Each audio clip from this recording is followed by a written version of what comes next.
Hey guys, Josh here, and I'll be sharing with you 12 tips and tricks you should know in Story of Seasons Grand Bazaar. Leave a like on the video if you learned something, and let's begin. We'll get the most basic tip out of the way first, but when you arrive in Zephyr Town, make sure to interact with everything. The town clock, Felix statue, signs, bookshelves, and furniture in people's houses. Look everywhere as you will learn some easy cooking recipes and find some medals.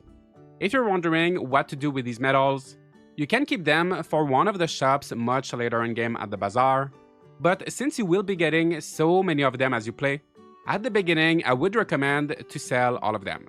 So where exactly is the best place to sell them? Well, you have two options, Miguel at his general store, or the Bazaar on Saturday. What's the difference? When you look at the value of an item in your inventory, that is exactly how much you will be getting from Miguel or at the Bazaar if it is not a trending item, and if you have no decor at your stall. In your first week, maybe two, it is most likely you won't have any decor, meaning that you will get the same amount no matter where you sell your items. For this reason, don't be afraid to sell your medals to Miguel so that you can purchase more seeds early on. I would recommend, however, that you at least keep the trending items for the Bazaar, as those will always sell for more there even if you don't have any decor yet. Speaking of trends, each month there are 4 of them, so 4 categories of items that will sell for quite a bit more than usual. Some will end up working in your favor, others won't, but what if I told you that you could have some control over what these trends are? In fact, they are determined on the 1st of each month, so you can save on the 31st, sleep, check what the trends are the next morning, and if there's nothing you like or nothing that you can easily make, reload your last save from the 31st, sleep again. You might wake up to something much more interesting, and if you don't, just keep trying. This also works in the very first month, where trends are exceptionally generated on the 2nd day. So when you get home on the 1st, just make sure you save before going to bed, and you can take advantage of this trick. Obviously, one of the most fun parts of this game is having to adapt to the trends and working your way around them, but I think this is still a really cool trick to know, and you can do what you want with it. As you prepare for the next Bazaar, you will surely find yourself running out of storage space. Because of this, I definitely would prioritize getting the bag and storage expansions from Wilbur as soon as possible, but I know another great place to store things. Whenever you finish a shift at the Bazaar and you have a few items left, you get a warning about making sure there's nothing left in your stock, and that scared me at first, but it is actually fine to leave things in there. Keep in mind that items in your actual storage will stay fresh for longer, but it is overall safe to leave things in the Bazaar stock. Usually, I like to put things I know I will sell the next week and that don't have any freshness, like metals, accessories, honey, and so on. Plus, this also saves me some time whenever comes Bazaar day. If you do put items that have freshness, remember that things go bad faster in summer and slower in winter, so you will have to be mindful of what season it is, but in most cases, you should be okay if you plan to sell that stuff in the same week. Similarly, another way to save on storage space is by leaving things in the windmill's dispensers. You should know that when you pick something up from a dispenser, it goes in your bag, but you won't be able to put it back into the dispenser. A dispenser won't preserve things like your storage would, so be careful of not leaving perishables in there for too long. But if you have accessories or seeds, there's often no point in taking them right away.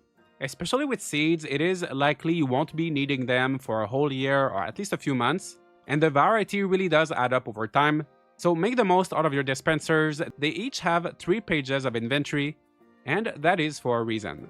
You will also be receiving a lot of mail with gifts, especially at the beginning of the game, when you receive titles for every little single thing that you do. Just like with the dispensers, you can take items from a letter, but you can't put them back in. You should know that as long as an item is inside a letter, it will not lose any freshness. I have food that is almost a year old in my mailbox. I see it as extra inventory space, there is no rush. I will take that food whenever I need it.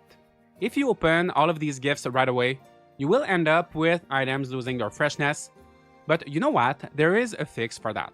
If something is about to go bad, transforming it will reset its freshness. So if your wheat is going bad, you can make some flour and it will be perfectly fresh again. When the flour is going bad, make some bread. If that bread is going bad, make some breadcrumbs. And whenever those breadcrumbs are going bad, you can find a recipe to put them in. It's the same thing with rice, for example, which can be turned into a wide variety of ingredients. So for this reason, if you have no immediate use for something, I would recommend waiting before transforming it so that you can make it last as long as possible, and in the end, you won't be losing anything in terms of quality.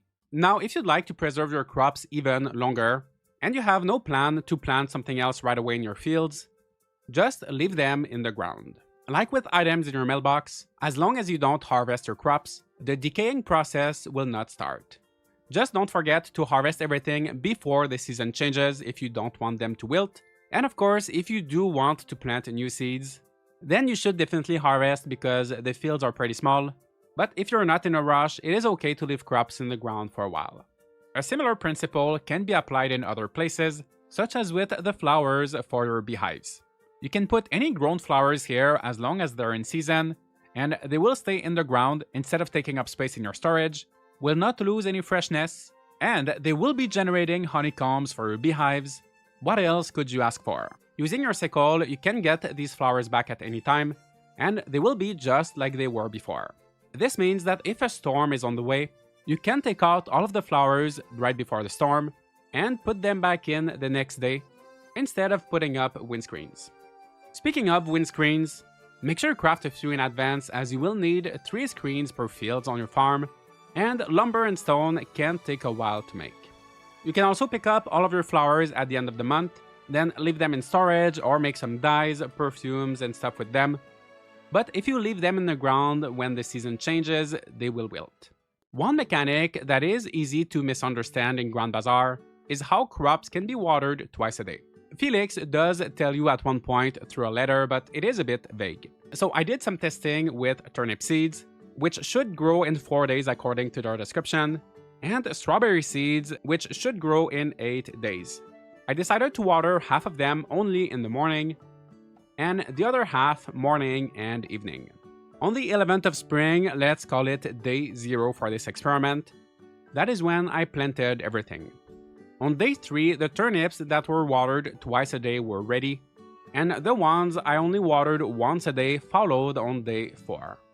On day 6, the strawberries that were watered twice a day were ready, but the other ones had to wait until day 8 to be harvested. So if you water once a day, crops will take the same amount of time as indicated on the bag of seeds, but if you water them more, you will start saving a day or 2 depending on the crop. If you want to take advantage of that, soil takes 10 hours to dry between waterings, so keep that into account when planning your schedule. Now that you know some of the most important stuff about farming, let's talk a bit about ranching and more specifically, the difference between buying new animals and breeding them, as that is something the game does not explain too much. You can do both of these when visiting Ramon at the bazaar, but which of these options is the best? Well, if you buy an animal, they will move into your barn instantly, but they will start at 0 affection and happiness, meaning it will take a while for them to make high-quality products. If you breed an animal, it will take longer and the mom won't be producing anything until birth. However, the offspring will inherit a great portion of her affection and happiness, so if the mom's stats are good, you will be getting high-quality products much faster from this animal born on your farm than with one bought from the store. So as a general rule, if you want a lot of animals quickly or you're just getting started, it is better to buy them, but as soon as you have at least one animal with good stats, breeding becomes the better option for that species. Also, I don't know the specifics of this yet, this is anecdotal, maybe it's just luck, but it seems like I've been getting more color variations from breeding than what Ramon seems to have for purchase. Oh, and before you go to the bazaar and ask to breed an animal, make sure that you have room left in your barn. If you have the second barn, you can move an animal from one to the other simply by pushing them or calling them with your bell, and they will get assigned automatically to the last barn they were in. After caring for all of these animals, you may want to spend some time fishing, and as you do, you will start to accumulate garbage such as boots, empty cans, and bottles. It might be tempting to sell all of them, even though they are not worth much, but if you have the space in your storage, keep them. Eventually, there will be a recycling shop at the bazaar where these items will become a lot more valuable. You'll even be able to trade 30 of them for a power berry, increasing your maximum stamina. And if you make the mistake of selling all of your trash, you will struggle the day you want to buy this power berry. After a long day of work, fishing, and collecting trash, you'll go to bed and start all over again. But here's everything you need to know about bedtime in Zephyrtown. I will put a little table on the screen if you want to look at it, but if you go to bed before 10 p.m., you will wake up at 6. From 10 to 10:59, you'll wake up at 7, and from 11 to 11:59, you'll wake up at 8. As long as you go to bed before midnight, you will wake up with full stamina in the morning. But from 12 to 12:59, you'll wake up with a bit less stamina, and after that, from 1 a.m. to 5 a.m., you'll always wake up at 10 a.m. with less stamina the later you go to bed. So use that information however you'd like. If stamina is not a concern for you and you just want as many hours as you can in your day, then you can go to bed right before 5. But on Friday nights before the bazaar, it could be wise to sleep early so that you can prepare properly for your shop in the morning. These are 12 tips and tricks that should help you with your time in Zephyrtown. I hope you learned something new. Feel free to share your own tips in the comments. Let me know if you have any questions on anything in particular, as I am planning many more videos on Story of Seasons Grand Bazaar. Leave a like and subscribe for more content like this, and I'll see you all in the next video.